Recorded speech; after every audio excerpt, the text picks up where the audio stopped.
everybody, my name is Ciara. I'm the Managing Director of Freedom Travel and I'm here today to tell you a little bit about my 3-night stay in Perpignan last year.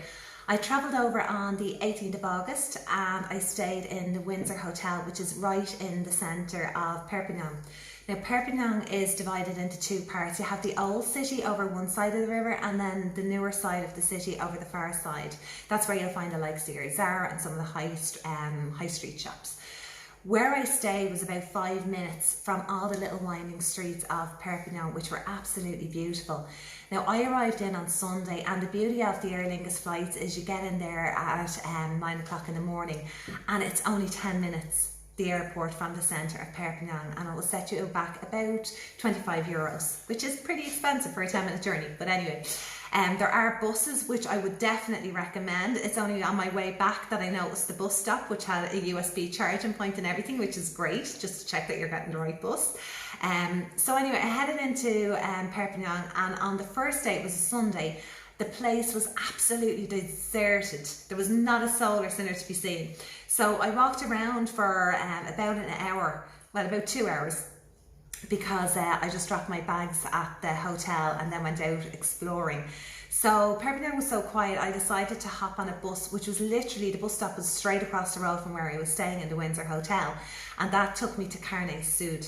Now when I arrived there, the beach, I couldn't get over it. The beach was absolutely beautiful. It was so long. It was dotted with beach bars.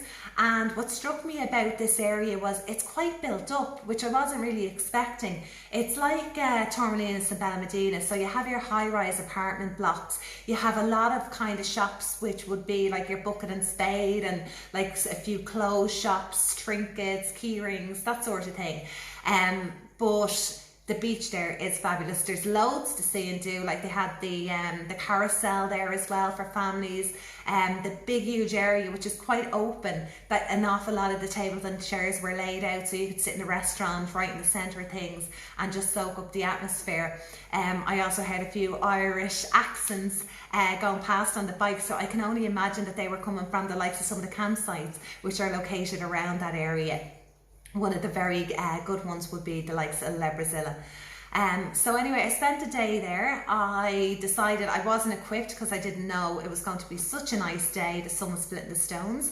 So I went in, grabbed a towel in one of the shops and lay out on the beach just sunbathing and relaxing for the day because it was an early start.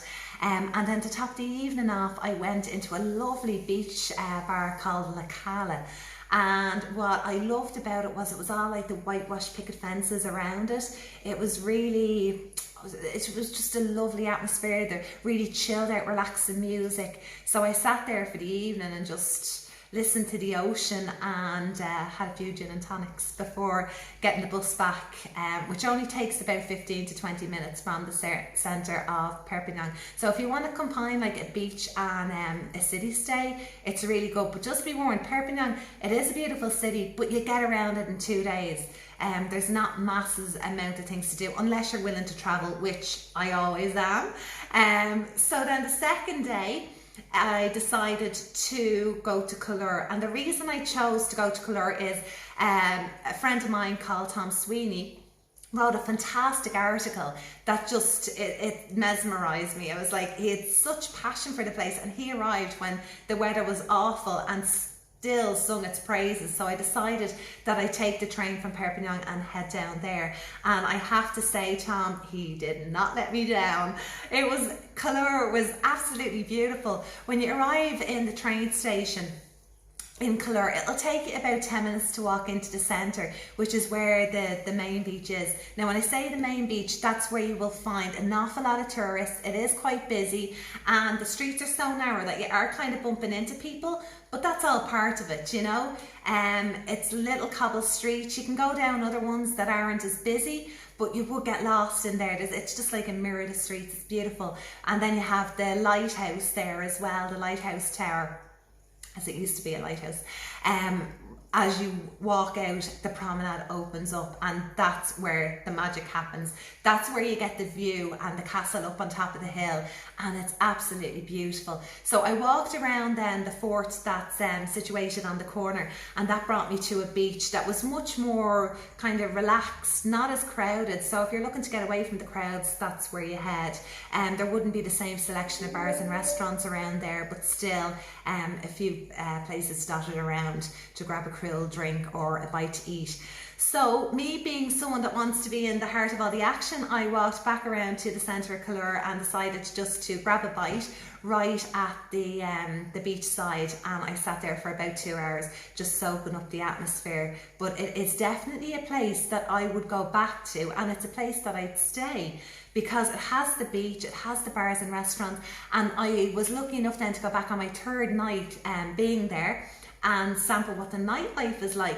Now when I say nightlife, don't think discos or anything like that or nightclubs. It's not that type of place. It's the type of place where you get dressed up, you go out for a nice meal, they have live music playing, and it's just somewhere to sit back and just absorb and live in that moment. It's absolutely beautiful.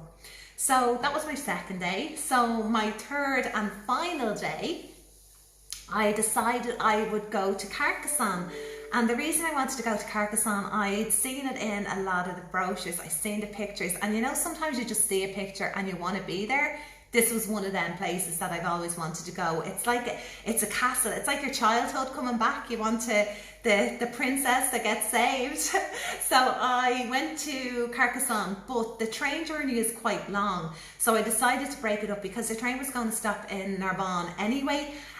So I looked up and the town, it looked nice. So I decided, hell, I might as well, I'm going to be stopping there anyway. So I took 2 hours to strolling around Narbonne. Now when you get there, it is a bit built up. You don't actually see the centre until you walk about 5 minutes down the road and you reach the bridge of the canal.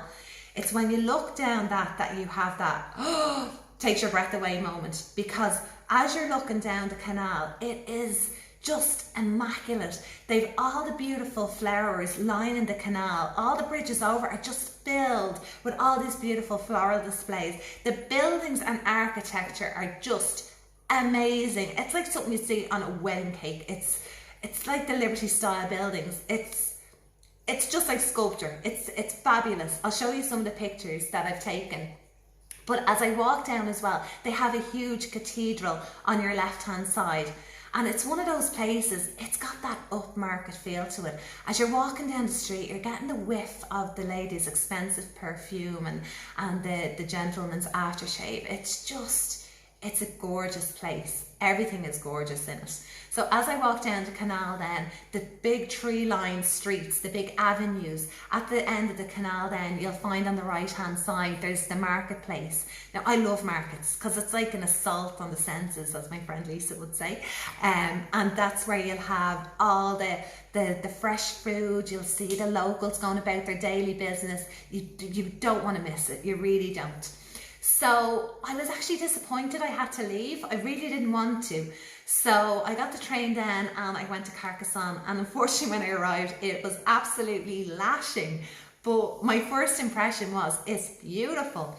The town itself, the new town, is located obviously on the flat. It's not, as you're going up the hill then obviously you can see the castle. So as you're walking up the street, it's like one of them Instagram moments. They have, like you would have at the back of the likes of 37 in Dawson Street, all the umbrellas, the colourful umbrellas over the street. Now I thought they were going to protect me from the rain, but they didn't, so I had to go in and buy an umbrella. But anyway, I was walking through the new town. It was just all the high street shops, the makeup shops, the clothes shops, everything you'd see on the likes of Grafton Street and Henry Street. Really, really good for shopping. So as I kept walking, I started walking up a hill. Now I was starting to get hungry and all you're seeing is a castle and walls, and I'm thinking, oh sweet Jesus, should I have got something to eat before I went up here? But it's when you arrive up and the walls are so big and the magnitude of the whole size of this area, I walked inside and it was like, wow. I absolutely loved it. It was like stepping back in time. All the old buildings, it was just, you could nearly close your eyes and imagine people just hustling around as they did, God knows how many, maybe hundreds of years ago. I'd have to check that. But as I walked through, there was a beautiful hotel right in the centre. And when I say romantic, oh my God, if you want to treat a loved one, treat them to 2 nights in this place, because they will love you forever. It's beautiful. It's got the pool. It's got the romantic air to it. It's like living in a fairy tale. It really is.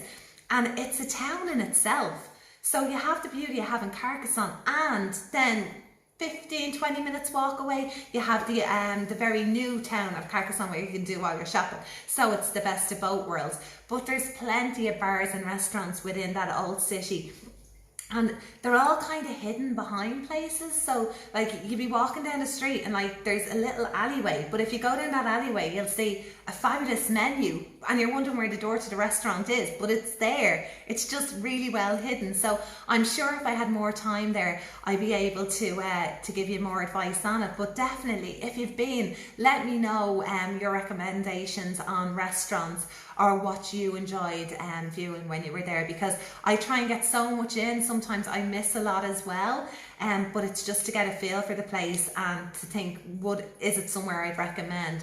And Carcassonne absolutely is. So just to sum it up, 3 nights in Perpignan, absolutely fantastic base for exploring. So I would do it again, and I would take longer this time just to get to know what the area has to offer. So if you're looking for any advice, give me a call and we can tailor make package holidays. We can give you 2 nights in Perpignan. You can look at doing Collioure for 3 or 4 nights. It can be as action-packed or as relaxing as you want. And what I found from that area, it offers something for everybody. Absolutely everybody. So please get in touch. The number here is 01 606 0000, and the email address is inquiries@freedomtravel.ie, and of course our website freedomtravel.ie with the www in front of it. So thank you very much for tuning in, and I will be coming to you every week with a little bit more information on different destinations. Thank you.